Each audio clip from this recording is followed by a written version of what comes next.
Good afternoon, this is Sean Golding with Golding & Golding, here to discuss the basics of the Schedule B, not filing it incorrectly. What does that mean? Did whatever fearmonger attorney tell you if you don't file it that you're willful, going to jail, things of that nature, why it's important, and what you need to know about it if you have to file the tax return and you have foreign accounts. So Schedule B is part of your tax return. It's used for many different purposes. The two main reasons is to report dividends or interest, whether it's U.S. sourced or foreign sourced, when you exceed the threshold requirements for having to file. Otherwise, it just goes on the front page of your 1040. If you have to file the Schedule B, it goes on both. Now, when you get to the bottom portion of Schedule B, unfortunately, it takes on a whole new meaning, right? Now you're required to report your ownership or signature authority of a foreign account. There's also questions about foreign trusts and distributions, but let's kind of move that to the side for now. The bottom of the form refers specifically to whether you have ownership or signature authority over a foreign account. So you may not have to actually file the FBAR, but you would still be required to complete Schedule B. You have to identify that you have the accounts or signature authority, and then are you required to file the FBAR? Thus, do you meet the threshold requirements to having to file the form?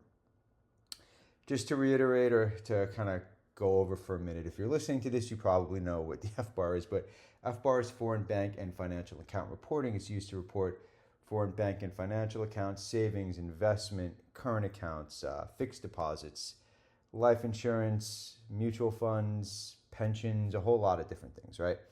The reason why this form is so important is because the failure to file the form can result in significant fines and penalties. If you're non-willful, under the Supreme Court ruling in Bittner in 2023, IRS is limited to $10,000 per year. If you're willful, the penalty can skyrocket 50% maximum value over a multi-year period, could reach 100% value.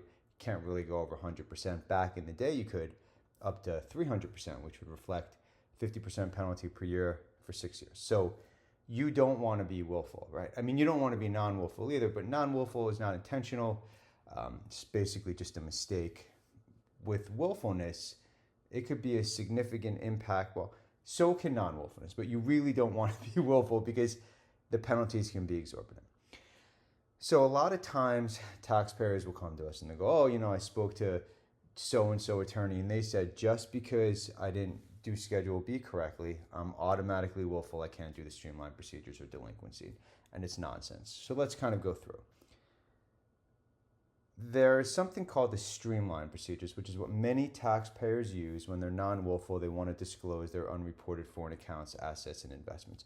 Why is that important to this case? Because in Streamlined, if you look through the frequently asked questions, one of them is regarding doing the narrative. And the IRS says, hey, we understand there might be a mistake on Schedule B, and just because there's a mistake on Schedule B doesn't mean that you're automatically willful, okay? Thus, this current case of Saydam, I hope I'm pronouncing that correctly. In this case, what happened was the taxpayer didn't file the FBAR, and there was a mistake on Schedule B. It didn't identify that he had foreign accounts, right? There's no dispute that he didn't file the FBAR and that he was supposed to. The only dispute is whether he's willful or non-willful. Government wants to take the position that because there was an error on the Schedule B, he's automatically willful.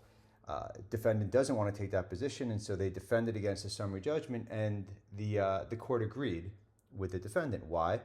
Because the court's saying, hey, just because there's a mistake on Schedule B it's not dispositive that the taxpayer was willful. The records aren't great. Yeah, he went to H&R Block, but there's no definitive record as to specifically what was asked, what was in writing, and things like that. So it's a good case to show that just because you make a mistake on Schedule B, it doesn't mean you're willful. And this is also important if you're considering getting into compliance or talking to different attorneys. There's a whole network of fearmonger attorneys and CPAs that are going to make you feel like you did something criminal, that you're willful, just because there's a mistake in Schedule B. Maybe you didn't know you had to file the FBAR, but it's all nonsense, okay? If you're out of compliance, we have a ton of free information on our website, our main website, Golding Lawyers, and our sub-websites. You can always reach out and schedule a reduced fee initial consultation if it's appropriate to your matter, and it's something that we handle here. Again, my name is Sean Golding with Golding & Golding. Thank you for your time. Enjoy the rest of your day.